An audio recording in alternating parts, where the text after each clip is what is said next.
Welcome to Full-Time Yoga Teacher Podcast. My name is Reika and I am your host. If you are a new listener to this podcast, I want to say welcome. I'm so happy that you are here. And if you are a returning listener, I'm so happy that you chose to tune in again. And I don't take that very lightly. So I'm very, very grateful for you. So I hope you're having a great week so far. So today's episode is the 90th episode, and it's typically a solo episode. Usually every 10th episode is a solo episode where I get to talk and share a little bit more about myself. And when I reached out to my community to see what are some topics that you wanted me to answer, some of the feedback was that they wanted to hear me talk about my retreat that I hosted in Nicaragua, like what it was like to plan it, what it was like to lead it, all the nitty-gritty of retreat planning. And I actually would love to discuss this topic, but I didn't want to do it alone. So I decided to plan an episode in near future where I'm going to discuss about the whole full story of retreat planning and leading a retreat with my assistant. Joe is the one who helped me plan and organize and assist this retreat. And I just wouldn't feel right to talk about the planning stages and planning process without her, because she is the one who helped me through all the planning and organizing stage. So I wanted to bring her on so you could meet her, you could hear her, and you could hear us talk about the retreat together. So that is coming. So I just wanted to say that it was initially going to be a solo episode today, but it's not going to be, because I want to bring Joe on so we can both talk about the retreat in Nicaragua that we did together. So that'll be coming in the near future. So for this week's episode, I am releasing an interview and a conversation I had with Karol. And Karol is a Brazilian yoga teacher who currently lives in Portugal. And I found her on social media, on Instagram, and decided to reach out to see if she wanted to come on and chat with me about her business. She runs yoga retreats all over the world. She teaches teacher training, and she also coaches yoga teachers on how to find their own unique voice, as well as the business side of running the yoga business. So the conversation I had with Karol was really interesting. I really had a good time chatting with her, and it really made me think a little bit more about my business, my yoga business. And, I've been thinking about possibly hiring a VA, virtual assistant, for my business for a while now. And this conversation kind of gave me a little more nudge and a push that may be my near future to hire a virtual assistant. So that's kind of where my head is at after speaking with Karol. It was a really fun conversation that I had with her, and I hope you enjoy the conversation that we had together. I'm going to keep the intro short and quick this week. So I hope you enjoy the conversation, and I will speak to you on the other side.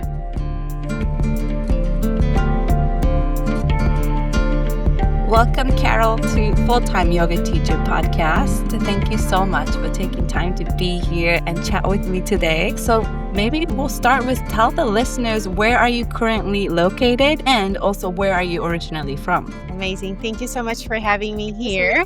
I'm originally from Brazil, but I've been living in Portugal for about 6 years now. And before that, I was a complete nomad. Oh, really? So how long were you complete nomad? How long were you traveling? I went nomad for about 3 years, which kind of coincided with around the same time I did my first yoga teacher training, my 200-hour teacher training in India. And so I kind of yoga took me everywhere around the world. And so I did that for 3 years. And, in those 3 years traveling, I came to Portugal, and I eventually kept coming back to Portugal. And that's where I met my partner. So I eventually settled here for love. You could say that. I love that yoga took you to all over the world, and it's the yoga teaching that kind of got you into that nomadic lifestyle. I also lived nomadically for several years, and this was before I became a yoga teacher. I worked in the tourism industry, and I just kind of worked season jobs, and they just flew me to different places, and it was so much fun. And I remember just enjoying it so much. But since teaching yoga, I've been kind of more stationary, kind of staying in the same spot. But maybe can you what can you share a little bit about how did you become the traveling yoga teacher? Was that your intention, and how did you find your jobs in different countries and traveling as a yoga teacher? I actually went to university in Australia. So I lived in Australia for 6 years and I study international business. And when I finished my studies, I returned to Brazil for a corporate job. And yeah, I realized that I didn't fit into the corporate world. And I particularly had a really hard time with the concept of like doing something the whole month with the sole purpose of getting paid at the end of the month. So I wanted to do something that felt like I had a bigger purpose, that I wasn't just working for the money, but it really was more kind of like my life mission. And so I didn't know quite what that was. And I've tried various things. And yoga has always been in my life since I was 15. So I started practicing when I was 15. So that's 22 years now.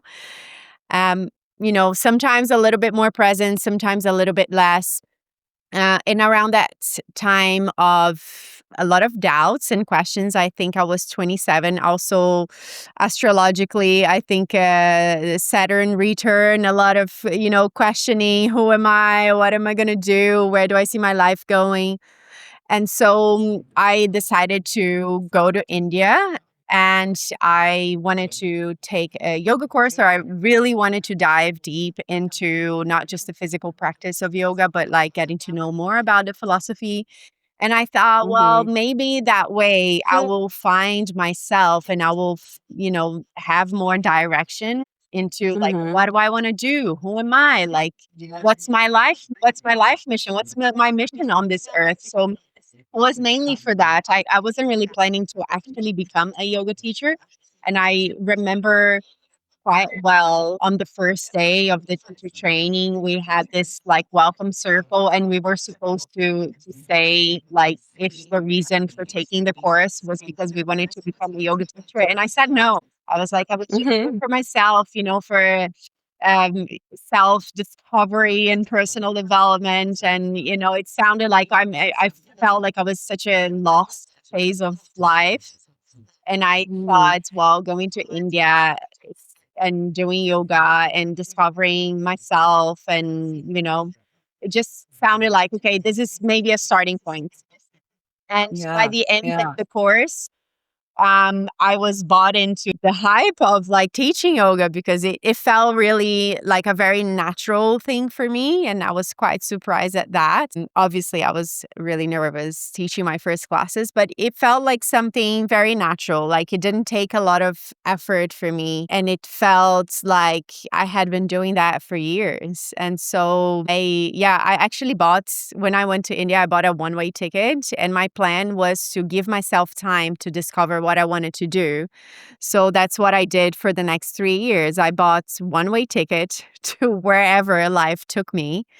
And I applied for jobs. I don't know if you're familiar with the platform Yoga Trade Jobs. So I was mainly volunteering, teaching yoga, teaching yoga for food and accommodation. And I also, around the time I study Ayurvedic massage, so I was also doing massage therapy in the places I was working as a yoga teacher. And that gave me some, pocket money to continue traveling and buying my tickets around the world. And that was great. I mean, it was super fun. I was young. I didn't mind sharing rooms with people and like always being on a budget, and it served me well for a period of time. And but it was amazing. It was a life experience, and it also gave me a lot of experience teaching people from different backgrounds, teaching people who were like very new to yoga, sometimes teaching people who were practicing for a really long time or were yoga teachers themselves, and sometimes having them both in the same class, like, a completely newbie with a yoga teacher in the same class. I'm like, how is this going to happen? But I think that gave me a lot of hands-on experience with teaching. And it also, like, it was the kind of like proof of concept, I did this, it works, and I like doing this. And I think that's the direction I wanted to go. Yeah, that's amazing. I actually interviewed the founder of Yoga Trade on my podcast Oh, amazing. 6 months ago or something like Yeah. that. So definitely know about Yoga Trade. I think listeners are probably well informed about Yoga Trade because we talk about it a lot, and I also get to interview a lot of teachers who uses that platform. That led you to traveling, and because of the Ayurvedic massage skill sets that you also had, you were able to earn some income on top of doing like a exchange Hmm. teaching yoga for room and board, and that kind of kept you traveling to next place. So what made you decide that maybe you wanted to stop this nomadic lifestyle? So it is like super fun for a while, but for me, I felt like it was quite ungrounding and really difficult to keep like a routine. And it was also, I mean, you do meet a lot of people, but in a way, traveling a lot, like when you're doing like 2 months here, 3 months there, 1 month there, it can also become quite lonely because you don't get to really build this, strong bond and relationships with people who know you very well for a really long time. And yeah, like during my travels, I kept coming back to the place where I live now, which is Ericeira in Portugal. And it's just like one of those places that had something about the energy that really connected with my energy. And I kept coming back to this same place to teach yoga. And that's where I met my partner. And then when we started dating, I decided to move here permanently and apply for my residency. And so that was one thing that kind of like made me move or make the decision to settle in one place. I still love traveling, and I hate winter, so I go away like every winter for 4 months. And my partner loves traveling as well, so it's something that we do as a family. But it feels really nice to have a base. And when I first moved here, I went from like something like, just volunteering to kind of figuring out like, okay, now I'm going to like, I actually need to start earning to teach because like I have bills. Like for a really long time, I used to joke that my only bill was Spotify, and it was. And then I was like, okay, now I have to pay rent, and now I need to get like an actual phone, like, and I need to pay water and electricity and all these things. So then I started teaching like in different guest houses and hotels because this is like a very famous place for people to go on holidays. And I started teaching in some local studios. I was still doing massage on the side. And actually for a really long time, massage therapy was my main source of income. And at the very start, I was earning like maybe 300 euros a month with teaching yoga. So it really wasn't enough. And I was really counting every coin, like even if I had to go out to drink a coffee, like it was tough time. It was a difficult moment financially. Also because it's a very seasonal place, like wintertime, it gets really quiet. So I was always saving money.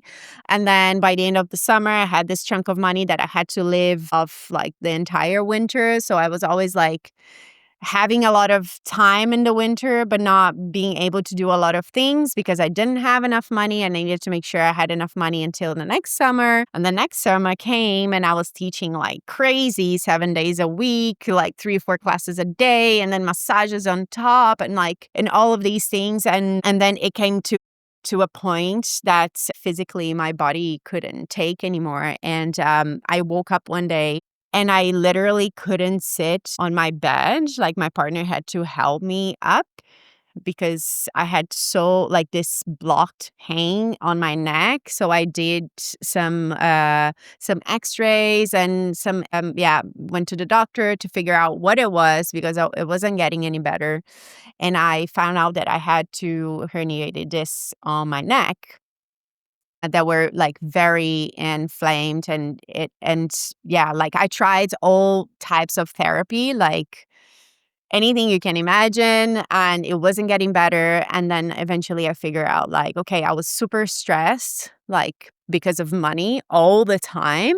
I was super stressed because I was literally like just driving across town, running from one class to another, from one massage appointment to another. I barely had time for myself. I wasn't practicing anymore.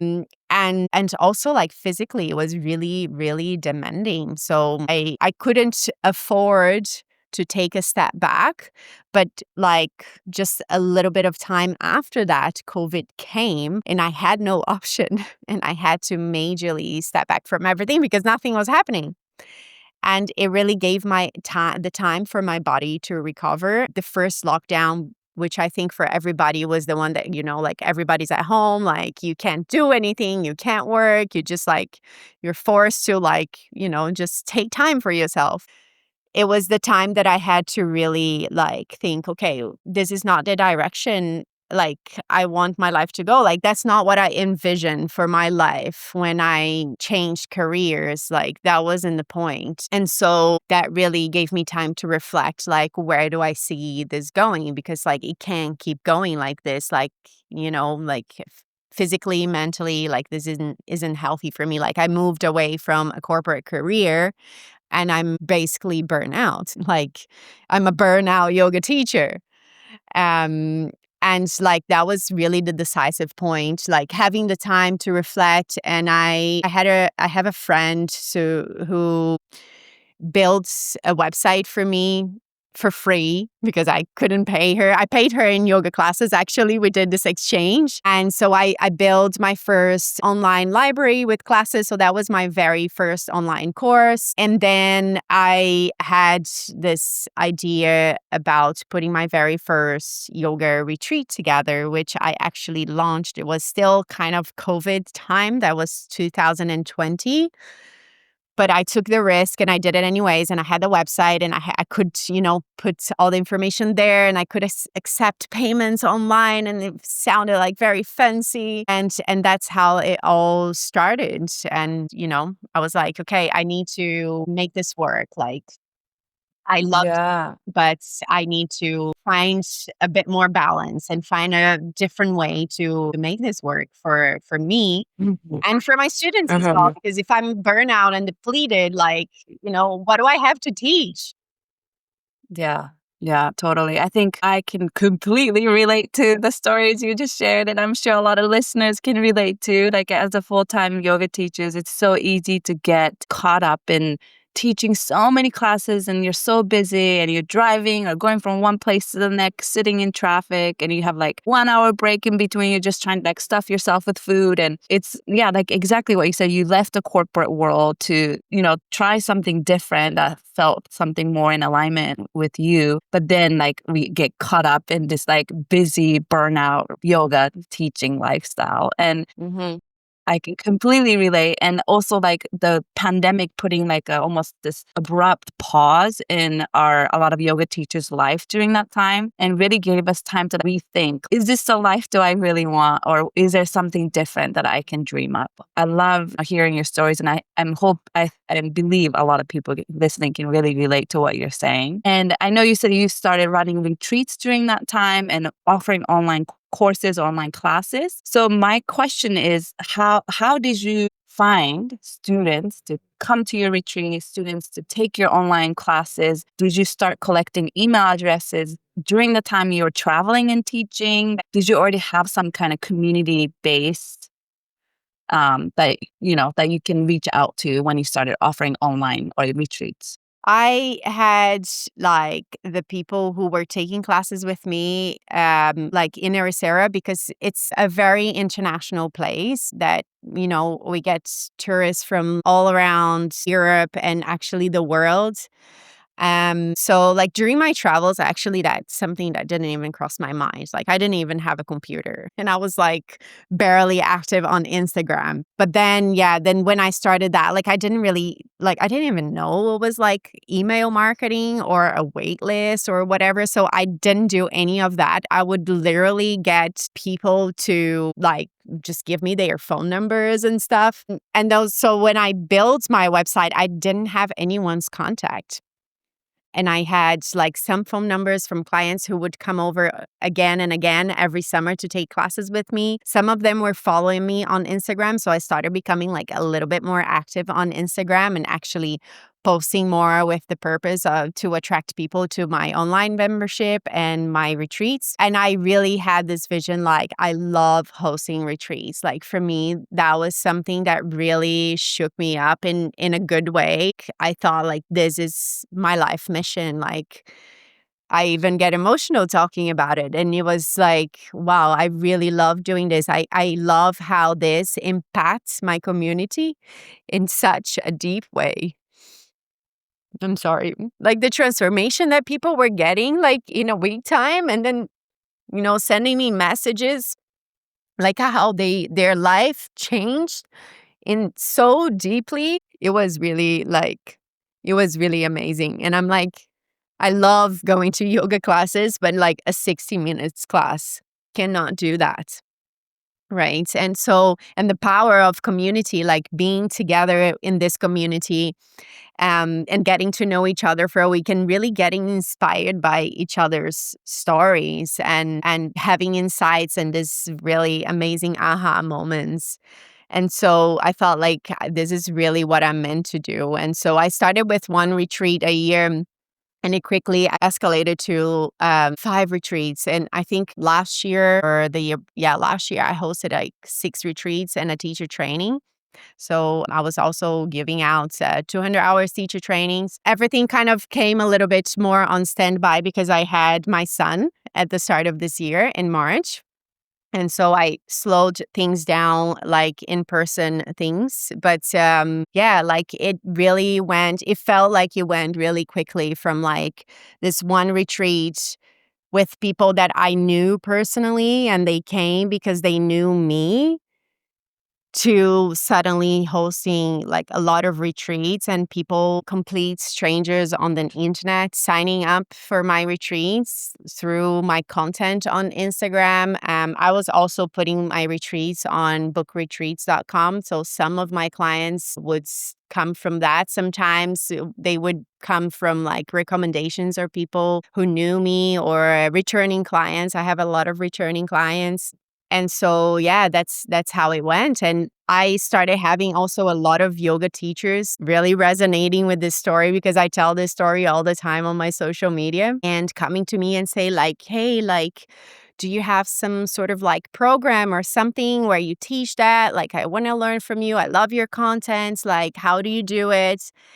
And that's how the whole idea about the coaching came also about 2 years ago. And so I started coaching yoga teachers on how to kickstart their business as well, like, hosting retreats, online programs, and how to promote themselves on social media. And then I started studying a little bit more about that, learning a bit more. Like I knew the hands-on stuff, but I didn't know, I knew very intuitively what I was doing, but I really didn't know like the actual strategy and the marketing behind it. So I went on and studied that for my business and I end up learning more things that I could share as well with my clients. And so, yeah, it that also was like 100% online things, people that didn't know me, like I promote myself like basically on Instagram. I don't pay any ads for my coaching actually. And it happened like quite quickly. And today I have this beautiful community of women because I really, really love working with women. And I do feel that we are so powerful together. And so I have these amazing women inside the Abundant Yogi Mastermind, which is my long-term coaching program for yoga teachers who really want to turn around their businesses, hosting multi-international yoga retreats, and also promoting themselves through their social media and creating like deep, meaningful work that gets to really impact and transform the lives of their students, like way beyond what a 60 minutes class can do for someone, and really find out what's their life and move beyond like teaching how to downward facing dog. And I mean, that's great, but like there is, I think each and every one of us has a very unique gift and talent that we want to share to the world, and a message that we want to share. And sometimes we don't know how to do that, and sometimes we don't even know it's there. Like we go there, we teach the class, and like, okay, that's my skill, but like there is something else behind that. There's something else behind the skill of showing up to a class and knowing how to cue a posture, or knowing how to sequence a class, knowing how to correct your students on alignment. I mean, like every single yoga teacher knows that, or at least should know that. And so that's the very basic concept of teaching yoga. But there is this something that sometimes we can't quite describe when we go in a class and we're like, I really love this teacher. Like she has something about her, like her energy and the way she says things, and like there's something about her. And I want to discover what's that something about you, because that's your unique gift that the world needs. And so I'm really good at seeing that in my clients even before they're able to see themselves. And a lot of my clients are really multi-passionate people, and they love yoga and they love all these other things, and they're always wondering like, how can I combine all these things that I'm good at and all these things that I love, and not just put me into this like square of I'm a yoga teacher and put the yoga teacher hat, and that's that. Like I go to the studio and I teach and that's it. I'm like, no. Like if you have all these things in your life, it's because there's something that you need to put together in your own very unique way, so you can share in your own very unique way. So it is way beyond just coaching yoga teachers on business. Sure, we're going to do that. The business, the strategy, how to promote yourself on social media, how to create an online course, how to start create your first retreat, sell your first retreat, how are you going to budget, what are you going to name, what's the program? Like we do all this stuff, but it's so much deeper than that. It's so much more about like the person you are, your mission on this earth, the woman that you are becoming as you're starting to learn how to unleash your voice and verbalize all these things that are inside of you that you kind of quite don't know quite it is what it is yet, but you really feel like you need to put it out to the world. Kind of like I facilitate that process as well, of you discovering what's there, like what's your unique gift that you want to share. I love that. Thank you so much for sharing that. I was writing down questions, notes, because so I didn't want to forget what I want to ask you, because there was a lot in there that like so fascinating, so inspiring. Maybe the first question I have is, currently, what's your different income streams, like besides teaching group classes or retreats? Like what are the different ways that you are bringing in income? So I'm not currently teaching any in-person classes anymore. Especially with the birth of my son. He was born in start of March, so he's 6 months now. And I feel like I have a lot on my plate already with the retreats and the coaching. And that's like these are my only source of income right now, like the retreats and the online business coaching. And I actually, one of the question I really wanted to ask about was having your son, and I following you on Instagram, and I'm not sure, I think you and your family are traveling in van with your baby and traveling around different countries or part of the country. And my question to you, as someone, I don't have a baby or children at this moment, but as a yoga teacher, full-time yoga teacher, that you have your own business, you're running your retreats and you're doing all these things. And you said it slowed you down a bit. Maybe you're not running as many retreats, but you're still running retreats. You're still working online. So how how are you able to balance those things? Or like, do you bring your baby with you to the retreat, or do you have somebody that's taking care of your baby during it? Like, I just feel like I get so inspired by somebody like you, because it's not like you completely stopped. You completely stopped your yoga teaching. You were doing both. And I don't know how it is like to be able to do both. And I would like to know, because it's not something that's get discussed so much. For me, stopping was never an option. Because, well, first, I really love what I do and I'm really passionate about my work.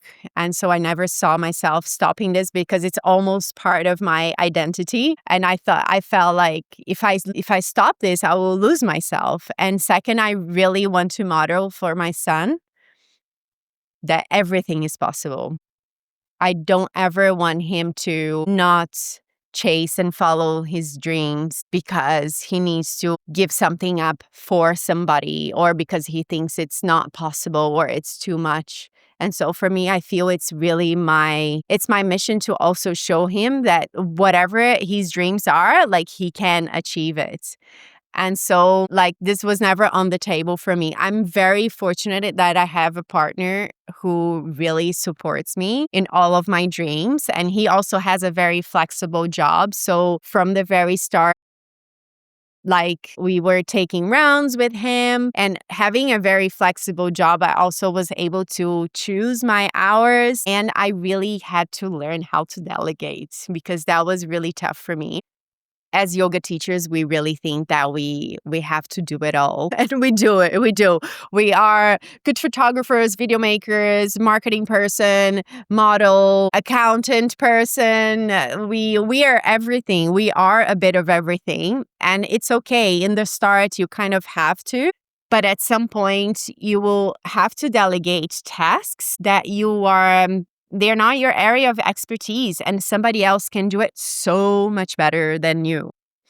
And it will make your life so much easier. It will take the pressure off you, and it will probably make your business grow, because then you've got all these people adding good things to your business. And so hiring a virtual assistant is like one thing that kind of like took the pressure off all the admin work for me, like having an accountant also. So I hired an accountant who does all my accounting. So I'm not doing my accounting anymore. And just really kind of like hiring somebody to come and film and do the pictures and like the social media, like at least having all of these things that I can go there and then post later on about that. I'm not like physically taking all the videos and the pictures myself. So delegating was really important for me to have time with my son and still continue to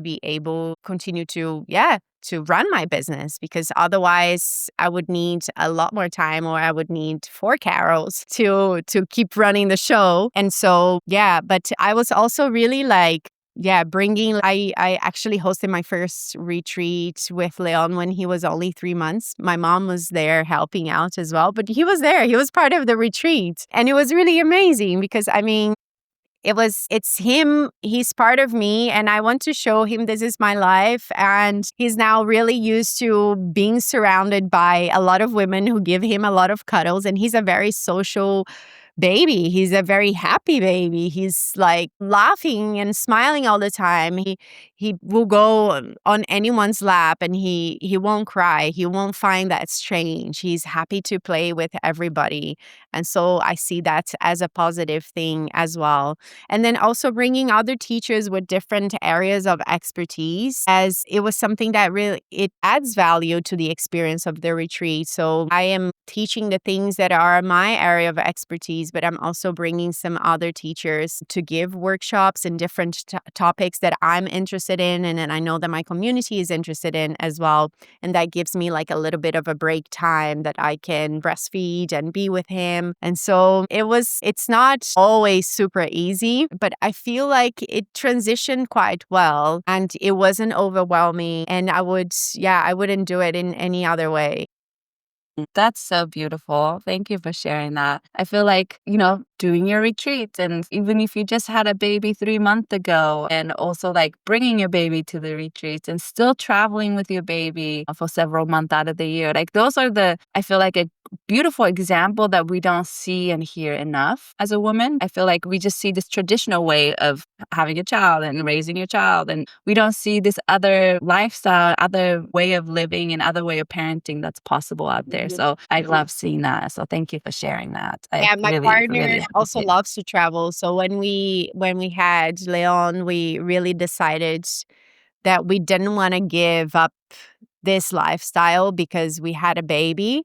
And so for us, like traveling is really like a priority in our lives. And when we decided we were going to take this road trip, so we did 1 month road trip through the Balkans with our caravan. We actually bought a new caravan in the factory was in Poland. So we drove from Poland all the way down to the Balkans, and we did that with the family. And he was only 4.5 months when we started the trip. And it was really kind of like trying to figure out his schedule. But once we figure out like how it works, it was super fun. And it's also like working as a team. Like I said, my partner really supports me a lot, and we are always working as a team and always having the other one in mind and making sure that we each get a little bit of free time for ourselves, that we can do something for ourselves. But like traveling is something, it's a value for our family, and it's something that we don't want to stop doing because we have a baby, and we just bring him along. And it's going to be like amazing for him as well, having this experience since a very young age. This is something I didn't have much with my parents. And it's something that I want him to experience through our eyes, and then he can decide for himself if he likes to travel or not. But this is something that we want to continue doing no matter what. And I take Yeah. my computer and work sometimes every now and then, which is also good, gives you flexibility. You don't need to be Yeah. at the studio from Monday to Friday, or when you go away, you need to find people to cover your classes, or then you're worried because you're not making money when you are away. So, like, these are things that were always in the back of my mind. I would never take time off during the summer before. For 8 years, I never took time off in the summer. It was the very first time that I took a whole month off in the summer guilt free. Like I didn't have to worry about the classes that I wasn't going to get paid for. So yeah, it was really cool. Amazing. Thank you for sharing that. Little bit shifting gear with questions. I want to talk a little bit about social media. You said that you started learning how to utilize social media. In the beginning, you said you weren't really on it, you weren't using it so much, but you started using social media. Seems like mostly Instagram is your main thing, but if there's other one, please share. And what are some strategies that you use that you were able to start getting result that you were looking for? And like I feel like a lot of yoga teachers that I speak to, a lot of listeners, they feel like they should do more on social media, but they're not really sure. They're a little bit afraid of it, or they feel hesitant. So any kind of advice or anything that worked for you in your business, utilizing social media to grow the business.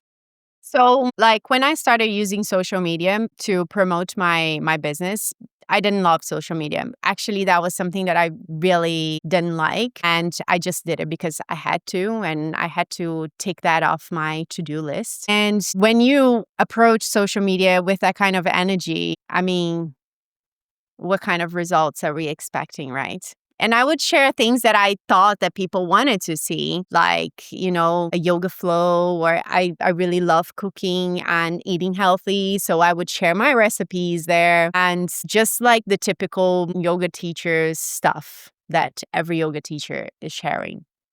And so when I started hosting the retreats, I started bringing a little bit more of my lenses on what yoga is, because like this very first retreat that I hosted was called the Conscious Living Retreat. And it was a combination of yoga and like emotional intelligence and neurolinguistics programming workshops to create self-awareness and to break patterns and family traditions and traumas that are there. And so I started bringing this very, at the time, this very new language into my yoga page, talking about all these other things beyond the asana practice, beyond doing postures on the mat and all. And when I started studying also with my business coach, I started learning how to listen more to this message, or learning how to unleash this message that I wanted to share with the world. So really about finding my voice. Like, okay, like I don't want to just share what everybody's sharing. I want to share something that comes through my unique lens as a yoga teacher and as a human being, because at the end of the day, it's also about my experience on this earth as a human, and the way I'm going to teach and what I'm going to teach people is very based on that, on my experience, like, difficulties that I went through in life, how I overcame that, and people get inspired by that. And so I started really finding my voice and learning how to put out this very unique content, because, people start seeing that I don't really post like a yoga teacher. Like, if you check out my page, you will not see a picture of me in a beautiful posture. You will not see videos of yoga flows or what not to do in downward facing dog. So you don't see the typical content you see on a yoga teacher's page. And I think that was, and yeah, like you can't really copy my content because it's very unique to me. And this is what I like to teach for my clients.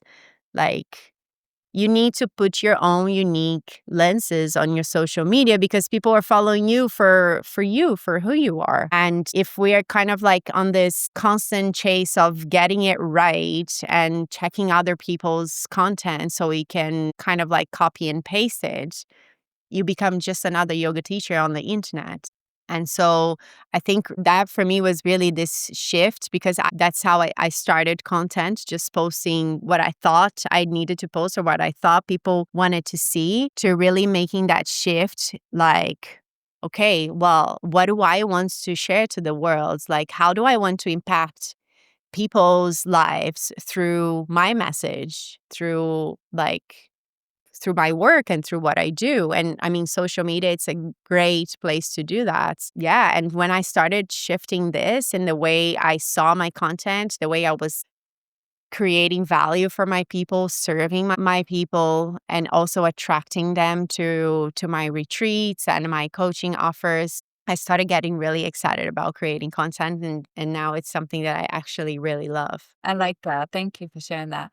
I like your Instagram content because it's very beautiful. It has this like energy of this like peaceful beauty, nature, and it kind of like pulls you in, you know. And you're right. It's not like handstand photos or you doing a split, you know, like that's not a typical. Well, I guess that's a typical yoga Instagram that we usually think of when we think about yoga Instagram, but that's definitely not your page is about. So, and it kind of like, I feel like your Instagram gives you this vibe that maybe you're trying to get the message out of, like, this is what it's the energy of the retreat. If you come join this retreat, this is like the vibe, this nature and like this beautiful and peace. And I don't know. So really, I really enjoy that. Yeah, thank you. So I guess to wrap up for today's interview, I do want to ask you to share like how they can find you, how they can, get in touch with you, work with you if they want to. But before that, how do you define success as a full-time yoga teacher? Well, for me, time for myself and flexibility is a very strong value. And so if I'm working all day, even if I'm making a lot of money, I would not feel that I am abundant. So for me, I think success is finding this balance in which you can feel safe financially, because let's not say that that's not important. That is very important. I think feeling secure financially, like we mentioned at the very start of this interview, is something that can add a lot of stress to, like, mental stress and physical stress as well. And so it's not fun. So yeah, but kind of find the balance that you can have financial, like everything that you know that can cover for your basics, but also find fulfillment in the work that you do, and also having enough time for yourself and the flexibility to do the things you love and not just on the weekend, every day. And I feel like every yoga teacher kind of had this idea or vision of what a life of a yoga teacher would be like. And I'm pretty sure in that vision you had like time for yourself practice, like having a lot of free time for yourself to do the things that you love on a daily basis. And so this is like really, yeah, something that I kind of lost myself for a while, but now I'm like in a good track again, that I'm like back to my 4 hours of work a day. I have like weekends completely off. And I'm still able to manage that with my son. And I still go for surfs, and because I'm a surfer and I love to live by the beach and I like to see the ocean every day, and, you know, and practice and go grab coffee with friends. And I don't have to wait for the weekend. That could be any day of my week. So every day is a good day to wake up and be excited about life. And so that for me is success. Yes, I love that. Having freedom to do the things that brings you joy, for sure. I love your answers to that. And any one advice, one tip of advice for yoga teachers who might be currently in that hamster wheel of teaching so many group classes, and they're just trying to figure out how can they get out of this hamster wheel but still make enough money to live. Yeah, definitely teaching classes and nothing else is not the way. I feel like this is really isn't sustainable in the long term.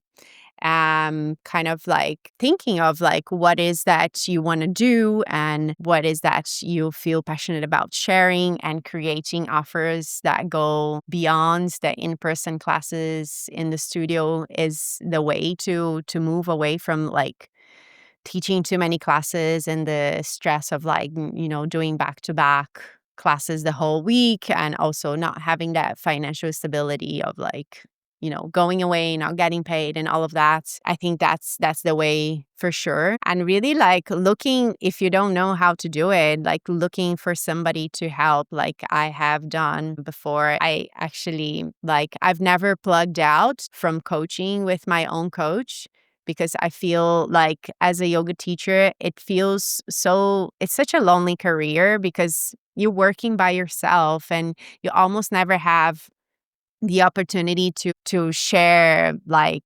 experience and information with other yoga teachers, and you're trying to figure out everything on your own, and it's so hard because you can't figure out everything on your own, so you don't have to. There are people out there who can help you, and it really can collapse time for you. I mean, for sure, one day you can figure something out, but maybe it will take you a really long time. And so when you get somebody to help you how to put your systems in place, it really can help to speed up the process so you can get to where you want a lot faster, rather than kind of like keep dragging on into this lifestyle that you're not really happy in. Like if you're not happy where you are, you have to do something to change, not in a year time or 2 years time, like right now. And so that's what I love it. Thank you so much. The one takeaway that I'm really taking away from this conversation is when you say to delegate. I think I'm at the point where I'm trying to do everything on my own. And, you know, it's like always kind of are in this like, when do I know that I'm actually ready to hire assistant? And because you start thinking about that's also money coming out of your business that you're earning from. But at the same time, you can't really scale, or you can't, if I have somebody helping me, I feel like I'll free up time in my brain space that I can start really doing more of a bigger picture thinking for my business, maybe working on building or creating courses that right now my brain space doesn't have enough time yeah. for. And that is the answer. Like you're Mm. moving before the result is there, because I mean, like, it's not like I had a lot of money sitting in my bank account and that's why I'm going to hire a VA. No, it's just that I just realized that, you know, I need to hire somebody who is really good at all these other things. I mean, I'm not very good at organization and like technology and all these apps for, you know, tasks and stuff. Like, that's not my, I'm really an action taker. But I need somebody to do that for me, because if I want to make space for my business to grow, I need to have some systems in place. And if I try to keep doing everything all like by myself, then I'm going to keep wasting my energy with the things that I'm not actually good at, opposed to putting my energy into the things that I'm actually good at and that can really scale my business. And so trying to do everything your own is something that's really holding you back. And then trying to get the results and the money first, so then you can hire the VA, like that just doesn't make sense. It just doesn't add. Everybody's waiting for like to have the money so you can hire somebody to teach you how to make money. That doesn't make sense. No, you need to teach somebody. You need to hire somebody to teach you that skill, so then you can, have more time, have more money or whatever. So like you kind of need to move first and then the result will come. You can't have the like results before you move, right? And it is scary for sure, because you're taking a step in the dark and like Yeah. money into this person before I know like if another client will sign up. But that's it. Like entrepreneurship is not for the faint-hearted. And being a yoga teacher is being an entrepreneur. Like you really have to make the move and take the risk sometimes. Yes, beautifully said. It's like self-investment, right? Like you have to invest in yourself by hiring a coach or by hiring a virtual assistant so that you can grow that part, that scary first step is you have to take that otherwise. And it really is, the life that you dream of is always right on the other side of you making those big changes and taking the scary steps. And I mean, we should know better, because I know that a lot of yoga teachers, I think maybe 99.9% of the yoga teachers have made that move at some point where they quit their jobs to then dedicate themselves full time to teaching yoga. And that's very scary. So we made that movement once, and then it's kind of like we got terrified and never want to do it again. But kind of like if you don't do that, then you get locked into this, never ending cycle of like, I keep doing this and I'm not earning enough money and I'm not happy because I'm teaching too much and I'm so overwhelmed. But then we keep doing the same things. Like we're not doing any different. We're doing the same thing, expecting different results. Like you need to, slap yourself in the face and go there and take action and do something different. So something different is going to happen. That's a great message to, I think, end, because that's probably exactly what I needed to hear. And hopefully somebody listening, they're also thinking the same thing. So thank you so much, Karol, for taking time. Please share with the listeners how they can find you, what kind of offerings you have coming up, anything like that. Amazing. So you can find me on my Instagram. That's probably the easiest way. It's Karol, KarolDe Souza, Souza. And then from there, you can probably find my website and all the things. And yeah, I have retreats going on. I actually have a brand new retreat in Greece next year. So I have retreats inside and outside of Europe. And yeah, if you're a yoga teacher and you want to expand your business into retreats or online courses, then we have a wonderful community of other women who are also going through the same journey. And it's called the Abundant Yogi Mastermind, which is my 6 months. So it's my long-term business coaching for yoga teachers who finally want to make that dream come true. Amazing. Thank you so much. I'll link all of that on the show notes of this podcast. Thank you so much, Karol, for your time. I really appreciate it. And it was really fun to chat with you about this. So thank you so much. Thank you so much. Wow. Bye.